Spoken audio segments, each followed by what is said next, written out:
I think in this day and age, in 2012, it still is difficult being a transgendered woman, no matter what your nationality is.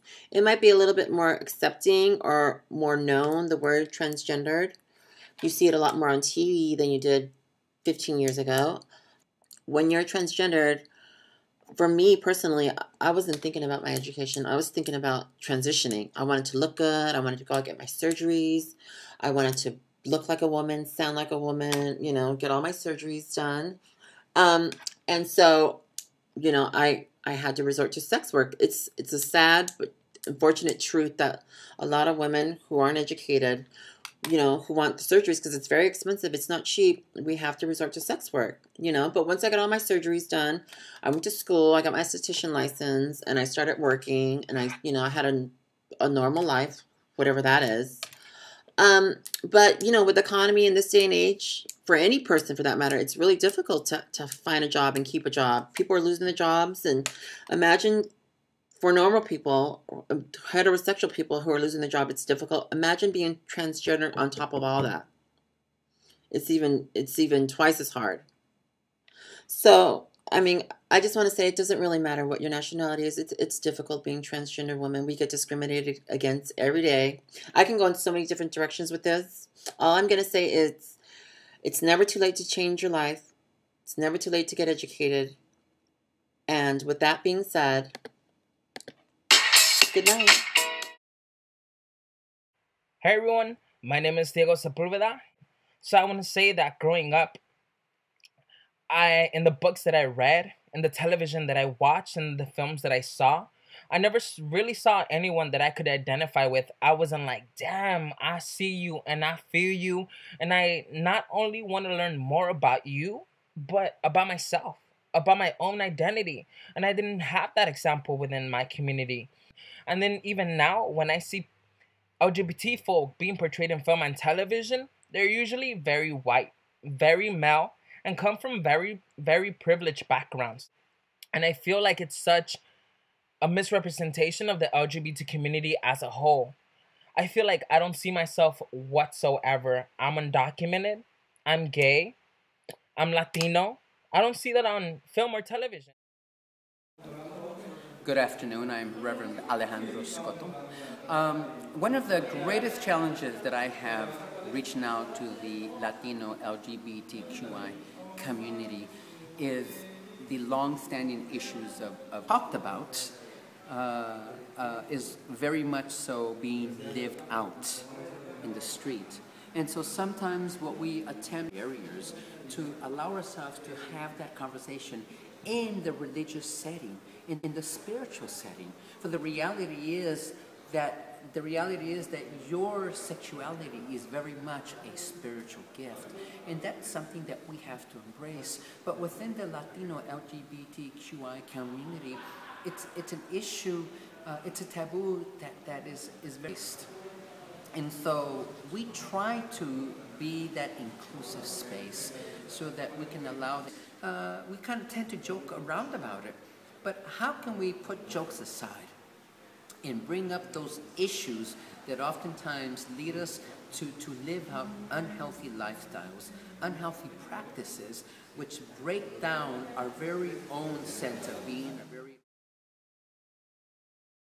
Yat ya altanazwa inchia, to haninchla tabaha bashishin, la kaidene edishache tatnizani edishanala, dear ya dene inchla.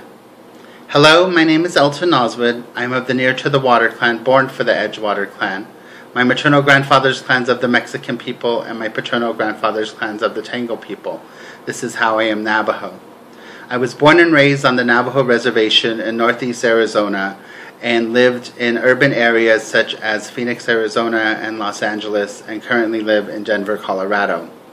I am a Native American gay two-spirit individual. Some of the challenges that I have perceived is a lot of stereotypes that exist in modern American culture about Native Americans. And these stereotypes have been introduced because of Western colonization about individuals who may identify as LGBT and or two-spirit. With colonization, transphobia and homophobia were introduced. The fear of gay people, the fear of transgendered individuals. And these terms did not exist in our native tribal communities prior to colonization. There were certain role and responsibilities for ourselves that existed in the communities. Hence, certain terms are utilized to identify native gay individuals or native LGBT individuals within the community. For instance, in Navajo, there is a term nagle that is utilized within our community that gives me the ability to identify as a gay male and also allows me to hold certain responsibilities while at ceremonies and or even within my own family as a mediator. There are other terms in other Native communities. It's very important that we understand what the Two-Spirit term means. Two-Spirit is a contemporary term that is utilized to empower ourselves as Native LGBT individuals. And this term can only be utilized for individuals who have Native heritage and or are members of Native American tribes, because the certain roles and cultural roles and responsibilities exist for ourselves by utilizing that term. And it's an honor to be able to call myself a Two-Spirit person. I feel that by being able to share a part of my culture and educating American society about the special roles Native LGBT have, that we can help to eradicate and hold a special place in American society as Native people as well as LGBT Two-Spirit people.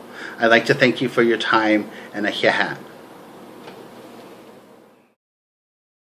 Let's see, my experience as a Latina, period, is always challenging because I'm already a minority. And now at the queer part, right? And it's a triple minority. What I've witnessed is non-queer people of color get treated with a certain privilege in society. Also, in the white community, you usually see more of a acceptance when it comes to LGBT folks. However, in the queer people of color world, that's not a reality. There's very few people that are huge proud role models that can be very beneficial to our youth for a better future. This has directly affected me in the sense that I have to work twice as hard to either get the respect that I deserve, um, or make any thought matter in what I'm trying to accomplish in life. Um, However, this doesn't discourage me at all.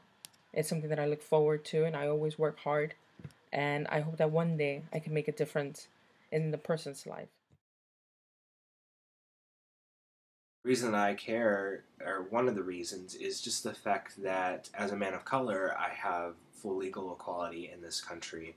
But as soon as you attach queer, LGBT, gay, what have you, all of a sudden there are a lot of rights that I lose, and marriage is one of them. And of course, also as an artist, I think that love is the most beautiful thing that there is in the world. So the people I react different when they find out I'm gay. Sometimes, and sometimes you gotta play the part. I used to play the part of being straight or being who I wasn't, pretty much, because of how I grew up, the neighborhood I grew up in, just the family and friends that we were associated with. It's different, and you never want to be anything that you're not supposed to be. So you sit there and you try to act like them and just cover it up. It's a really uncomfortable feeling till you finally just had enough of it. Like I say, nowadays it's getting a little easier, but it's still not fully what it should be. Did I ever go back into the closet sometimes? Yeah, I would always have girlfriends or what's not, just to cover up who I was and what I was doing, lying to people about where I was going, and I've gotten in a lot of trouble. And I guess because the way I look, and people find out that I'm gay, it like trips them out. So I mean, hopefully one day all that will change and we'll be normal just like the rest of everybody else is. I mean, if there is a normal.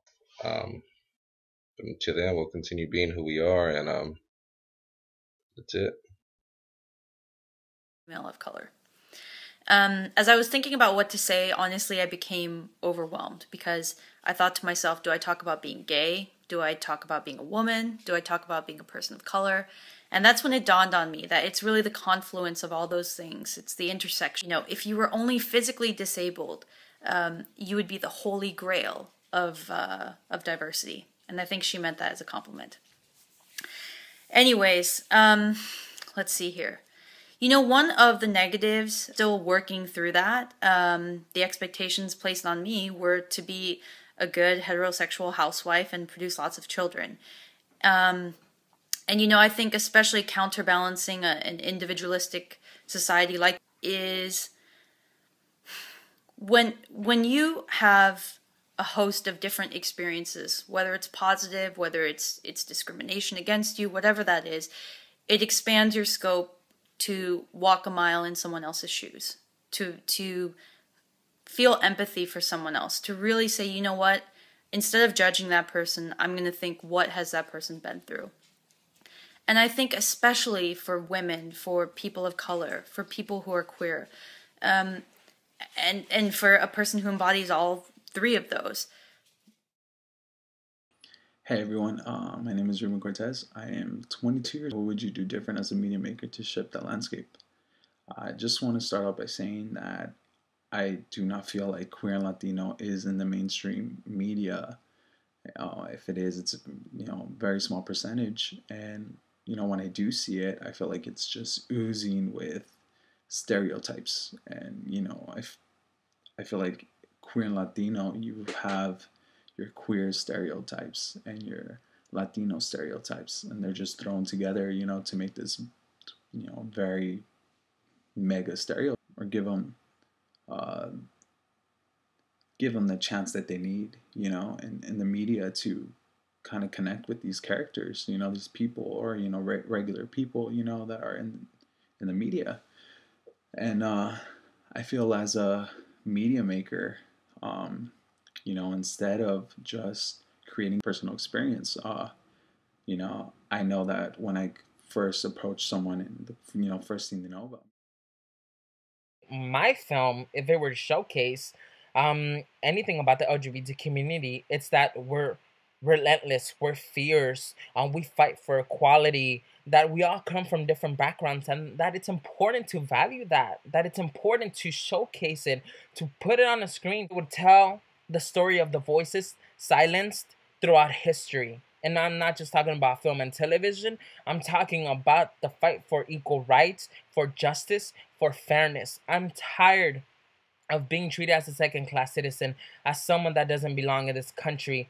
It is only through a multi-dimensional view of the LGBT community and an inclusive and providing an inclusive atmosphere that we're going to be able to move forward and put those faces on the screen.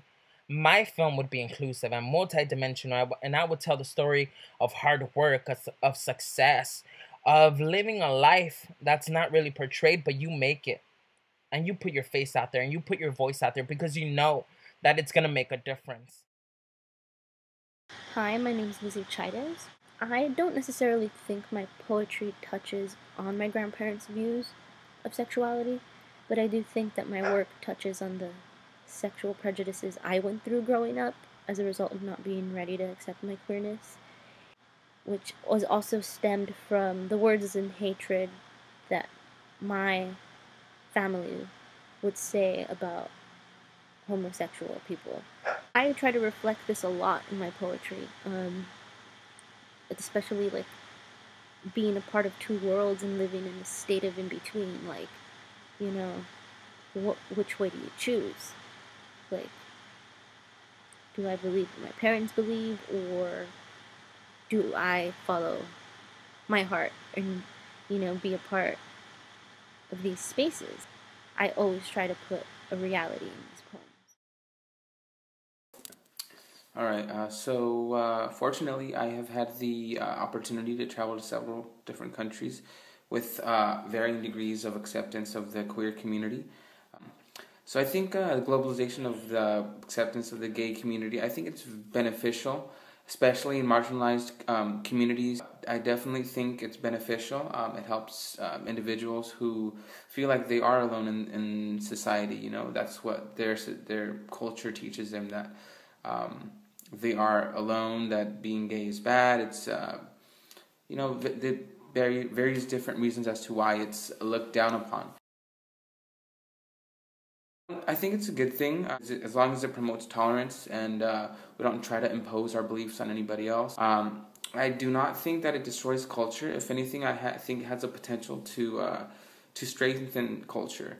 And I think if these societies are more accepting of it, they'll actually not escape their culture. They'll stay in their culture. They'll keep, the language, the traditions. They'll keep everything alive, for future generations, as opposed to escaping from that society. I think it's important that we pass policies that promote human rights, and throughout the world, and hopefully we'll be moving in the right direction. Being a gay Latino these days, it has come a long way, but we still have a lot of things to work on. For instance, it is hard for me sometimes to come out to some of my straight friends. In the past, I've done that, and people that are not used to it, they will stop talking to you. Also, issues with the family. I'm actually thankful because my family was there when I came out to them. They do stereotype you. Issues with love. It is hard to find someone that can honestly connect with you 100%. It is hard to be open about it. Some people don't take it good, so it's hard. I hope that one day everybody in the world that is gay has to not hide and pretend that someone is something else when they're not, and live a double life. Never give up and just keep going and do whatever you always think it's right for you. And God bless America.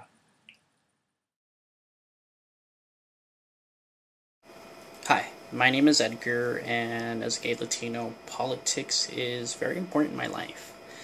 Because not only what happens in Washington affects me, affects you, it affects our community, our friends, our family, our neighbors, our youth. I think the reason politics is so important to me is because I know I didn't choose to be gay. You didn't choose to be gay. We were born gay. Therefore, we should have the same rights as everybody else. We shouldn't even have to be fighting for these rights. But sadly, we do have to fight for them. Society has not always been so accepting of the gay community. Times are changing, but we really need to go out there and change hearts, change minds, and that's why we need your help. And that's it. Hi, my name's David. My experience being half Asian, I definitely have not experienced very much acceptance with my own family. And I don't feel like that there is one particular community of color that's fully accepting of marriage equality. I think that in each community we have our own respective issues and battles that we need to work on. As a lesbian Latina that got married in 2008 in California when same-sex marriage was legal, I feel that my biggest challenges have been acceptance in society as well as acceptance in the workplace. I have been discriminated against at work because the person that I love happens to be of the same sex.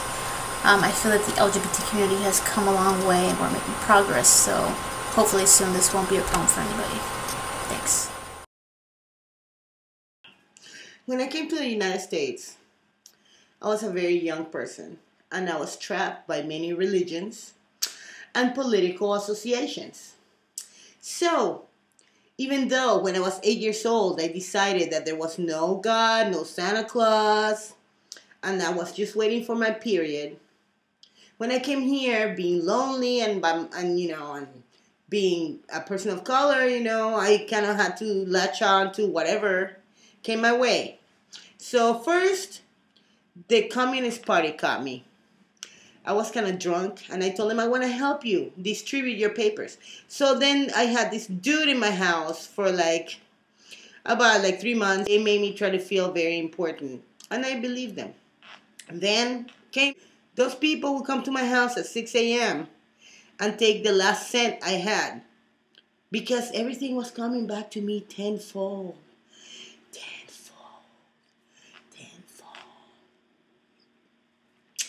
But you know what? This is how I feel about them.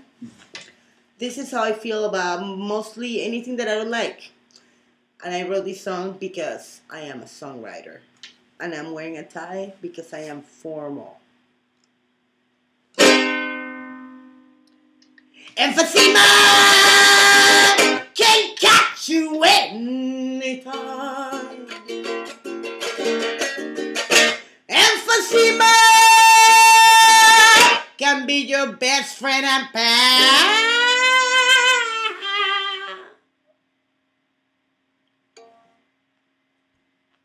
Don't believe in God. Don't hurt yourself. What was it like to grow up in junior high and high school in the city of Montebello being called the half man? And it was horrifying. It was scary. And at the same time, I knew everyone was on track and there was something very different about me. In junior high school, I was very boy-like. Um, Obviously, I had crushes on girls. And I really hated being identified as a girl. It was really just, it was awful. But at the same time, when I was called the half man, it was frustrating because I didn't understand that. I didn't know how to get around all of it. High school was really confusing and it was a real hard time for me. And things change, people change, and it's not a bad thing. It's part of our evolvement, I would say. Being called half man and being accepted as a half man or a sir, which I really like being called, is exciting and funny. But most of all, today, for me, I have to say, has been accepting. I think it definitely is. I don't think that it has to be the same for everybody. Some people like open relationships. Some people like to have relationships with more than one person. Others are serial monogamous. I just think that it's just up to the individual. But I think that definitely in some form we need to have that option for marriage in our society. I think it's too beautiful and an important thing to lose. Well, I feel like it's a very stereotypical and just ignorant view of Asian culture and people as a whole. If you look at it, you never see any leading Asian men or women out in popular mainstream culture or media that's portrayed in a non-stereotypical manner. I just think that in our current society, that's pretty sad for it to still be like that. I feel like as a filmmaker myself, however, in order to improve upon the situation, I feel like I just need to portray my people in the way they were meant to be portrayed. In that, there will be no stereotypes. I show them for who they really are. I think that that's the first step into portraying, into promoting a more positive attitude and portrayal of the Asian American population.